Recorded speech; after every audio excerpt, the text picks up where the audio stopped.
Hey guys, how you doing? It's Gavin here from Start Fresh Personal Training, and today's video is about hip pain, okay? And hip pain, if you've ever experienced it, is really bad, okay? It's really painful, and it can cause a whole bunch of problems where you can't walk, can't get up off the couch, really sort of move around, okay? And this is a subject I'm going to talk about, which is Tronchanteric bursitis, and it was a question that I was asked on a Facebook page of mine. So, hip pain is really common, certainly as you start to get older. And you really need to be able to manage it properly, okay? Because otherwise it's going to become a real issue for you. And the longer you leave this sort of thing, the more chances of having surgery and things like that, okay? So I'm going to explain to you a little bit about what it is and how you can sort of rehabilitate it yourself, essentially. So let's start again. So the greater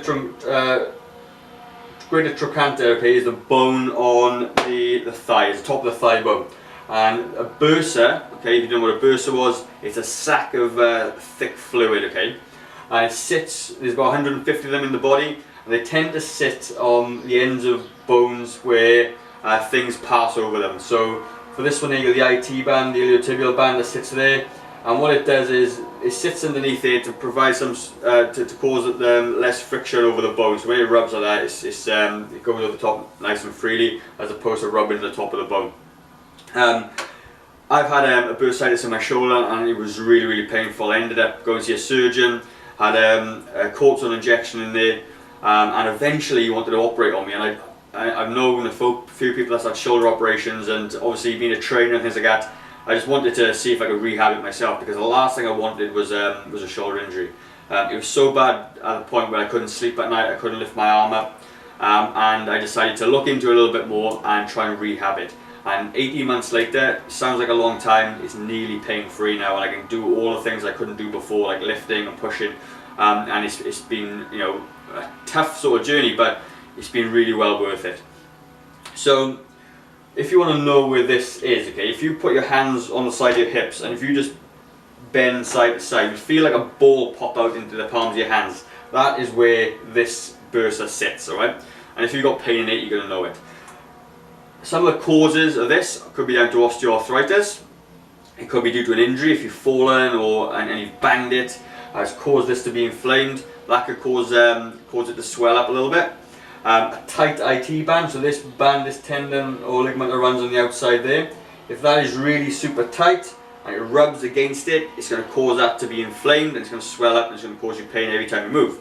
And so the other one is tight muscles.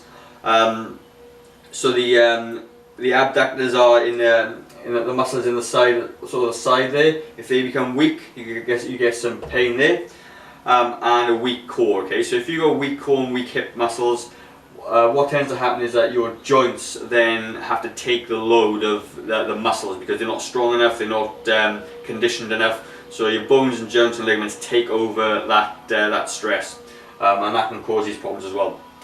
So if you do start to get real sore pain, okay, the first thing you can do is just rest it up a little bit, okay? Usually, if it's not that bad, it could last a couple of days and it should come right. If it doesn't though, you can take anti-inflammatory type drugs, and obviously speak to a doctor before you start taking any medications. But rest it, put some ice on it, take some kind of anti-inflammatory, then go see a doctor or a physio or a physical therapist, they'll point in the right direction. So there's a couple of ways to deal with it, okay? The first one generally is a cortisone injection, which is like a steroid injection. And what that does is they inject it in there, it numbs the pain, and it helps you sort of strengthen it on your own painless. And once that happens, the swelling will come down, and hopefully at the end of the cortisone injection, your muscles are strong. It didn't actually work for me. It does work for some, does work for others, but not everyone. Then obviously you got the far extreme is surgery, okay? So like I said, you want to try and avoid surgeries at all costs, in my opinion. I've had lots of them. I've had about 7 I think or 8 knee surgeries now. The last thing I wanted was a shoulder injury as well. And what's quite interesting though about a Tronchanteric bursitis is that sometimes it's wrongly misdiagnosed, or it's wrongly diagnosed, sorry, it's misdiagnosed. And there was a study in 2013 where there was, I got some notes, there was 877 people were looked at. There was 602 females, 275 males, all with an average age of 54 years old. Okay, so that's the sort of age bracket that tends to sort of rear its sort of head, mid 50s-ish.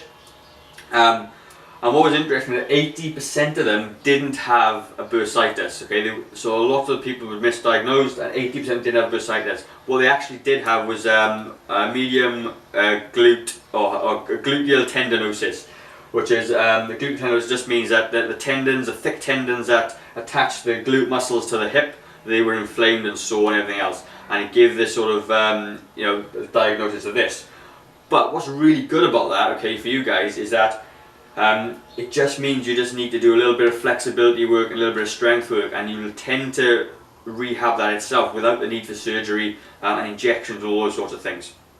And what I'll do as well is I'll give you a couple of exercises, and I'm going to link them down below. Okay, so if there's any exercise you want to do, I'll link them below of the really good good ways to rehab this. I'm not going to go over it right now, but you can list them down below. So there's going to be things like lunges, okay, and if you're not strong through a lunge, then you can do supported lunges, but that's going to really help all the glute muscles, the quad, the hamstrings, all those muscles are going to work together, and it's going to help strengthen it. You've got then something called clams, where you lie on the side and open your legs this way, and also just going to get that glute, that butt muscle working and strong. You've got hip thrusts, where you lie on the floor and push your hips to the floor. All those things are going to strengthen the glutes, okay? And what's really important about glute muscles is that glutes are hip extensors. So when you come forward and you extend out and you squeeze your glutes together, the hips extend, and once all that strengthens up, and once you start strengthening a lot, all that pain, for that now focusing on the joints and the tendons will be absorbed by the muscle. The muscles are in a better position to deal with it. A couple of core exercises for you. We're going to be some kind of plank. It could be rotation core work as well. So if you've got a band or a Russian twist, you can, because obviously all the muscles in the core all sort of interlink with each other. So you've got the abdominals come down this way, then you've got the obliques come this way and up this way, and all need to feed into each other to strengthen your core. It's a lot more than just sit-ups. And then with the core, okay, you need to do your lower back stuff as well, and there's an exercise called the reverse snow angels, which I'll put down below. You'll have a lot of fun with that one, but what it's designed to do is strengthen all the muscles of the back together, so the lower back, upper back, glutes, and your hamstrings will all work together simultaneously, and help strengthen it over time.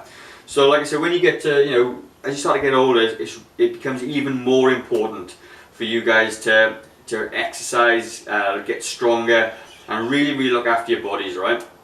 And if you don't do that, it takes a little bit of work, but once you start putting that work in, you're going to start to see really, really quick results. And I tell you what, when you start to get older, the quality, you might live a little bit longer these days, and you want your quality of life to be as best as it possibly can. And you do not want to be entering into any kind of operations with long rehab times, recovery times. You want to be able to do these things and even prevent them. So if you start doing these exercises, even if you haven't got hip pain right now, start doing these exercises, and you're going to be thankful down the track. All right, don't look back in years to come and regret the fact that you hadn't done it and now you're in all sorts of pain. What I'm going to mention as well is that I'm going to put a little link below. I've got a program running at the moment with with a friend of mine who's a physiotherapist, and we put a program together called Growing Younger. Okay, and if you would like to look at that in a little bit more detail, I'd really urge you. I'll put a link down below, so jump on the link, register an interest, and we'll be in touch with you. And it'll be really, really good for you guys. As you're getting older, we've started to change the lives of a lot of people at the moment for the better. And to be honest with you, it's a really, really good program to get onto, and it's aimed at over 40s who want to basically reduce their biological age. And you reduce biological age by getting fitter, eating better, losing weight, getting stronger, all those good things that we need to do as we get older, and it's perfectly designed for you guys. So that's pretty much it for me, guys. Okay, so like I said, hip pain is really important, and the take home from this is that regular exercise and strengthening is really, really important for you as well. Alright, so like I said, as I always say, start afresh. If you don't make a change today, how will tomorrow be any different? Cheers, guys.